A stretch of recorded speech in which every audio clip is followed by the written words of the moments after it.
something else.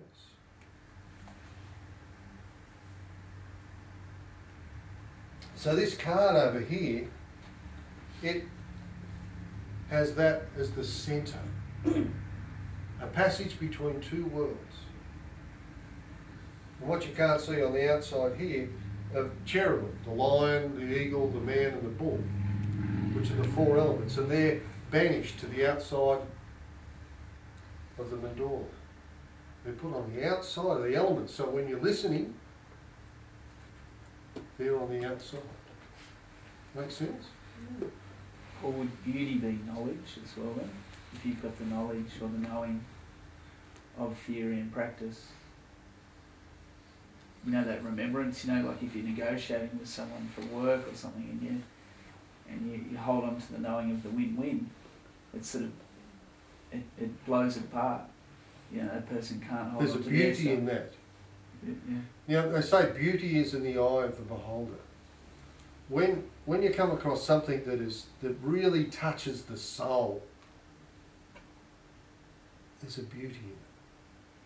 You know, when you read someone that's written something that's really going off, there's this beauty that touches it. And it's in the eye of the beholder. It goes from one world to the other and touches within. Right? Does that make sense? It's a subtle thing, and that beauty touches within. Now, it's like in nature, you know, and there's the classic story, I've said this many times, this is, you know what an English bull terrier looks like. You know, got the buff head, and you know, I like them, but a lot of people find them grossly ugly. And there's this image I seen of this female English bull terrier, and they eat cats. They eat cats, and it's got this little kitten, and it produced milk to suckle it. You know, there's a beauty there that's not in the image, but it's in the happening. You know what I mean? That's beauty. The beauty of a piece of poetry or of a song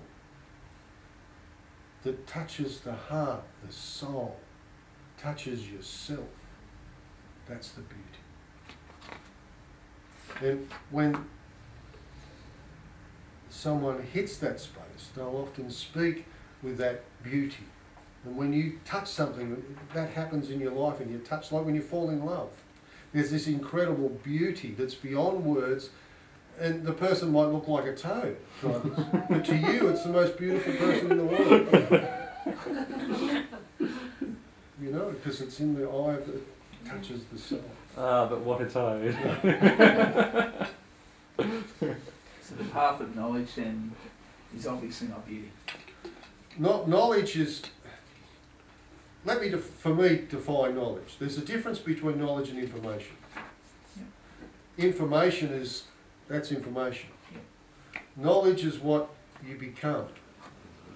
Now Darth up here, as I spoke, is of the throat.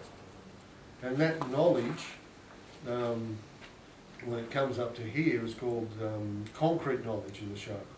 Because it's a stone, it's that strong that your foundation is placed upon it. Does that make sense?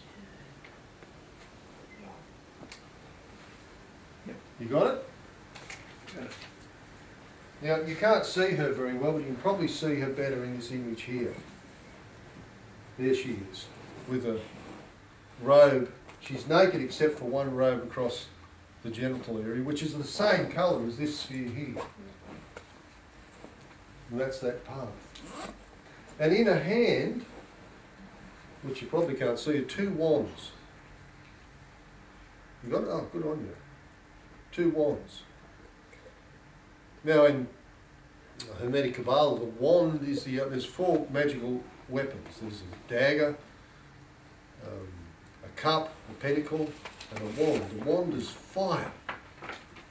Now if you look at her, you'll see she's standing sort of, I don't know if I can do it without falling over, but she's got her legs crossed and her hands out like that, which is that symbol,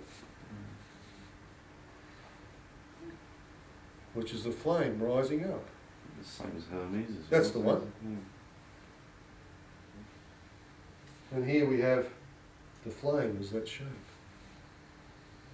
So this whole thing is suggesting what I'm saying. that it's this inner fire of purification that opens from one world to another and starts this journey from the kingdom into the foundation. Now, in a biblical sense, Moses took the Israelites to the land of milk and honey on this journey. I don't know if they ever got there. Certainly don't look like they're there right now. And that's the journey there, that's that path. There's a thing in the Kabbalah called the 32 Paths of Wisdom, which gives qualities to the 22 paths and the 10 spheres. This one is the administrating intelligence, because it governs the movement of the 7 sacred planets. When you say this one, you're talking about the world? Yeah, the world. Yeah. Governs the movement of the 7 sacred planets. I wonder what they could be. We've spoken about 7. So this fire governs the movement of those 7. Don't you get the idea? Of the fire that moves up through the 7, the chakras. There's also 7 deadly sins. Have you ever been jealous? Have you ever had that happen to you? Yeah. Oh, it's horrible, isn't it? Yeah. It's just it's the worst thing I can imagine. It's worse than depression, I reckon. It just possesses you, and it's a foul smell. That's one of the 7 deadly sins. When the energy gets going, like it can in relationships, it'll blow that up to umpteen times, and you're possessed by it. We have to overcome, as I understand it, 11 things. The 4 elements, our fiery nature, our watery nature, our airy nature and our earthly nature, and the 7 deadly sins in whatever form you want to put them.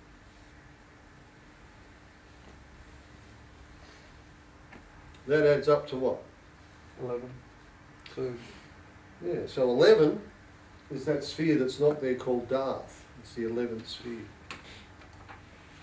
So we're kind of looking at our salt now. Get the idea? Those 11 things are basically aspects of our soul. Now, the letters on that you use in the Christos meditation have a numerical value. Have you done that, Stephen? Did we go into that? Yeah. 300, Shin is 300, Yod is 10. all that. 326. What's that up to? 11. 2. 2 is wisdom, Chokmah. So what it suggests is knowledge of the wisdom. So to get the idea, it leads to knowledge of the wisdom. And that's what we're dealing with.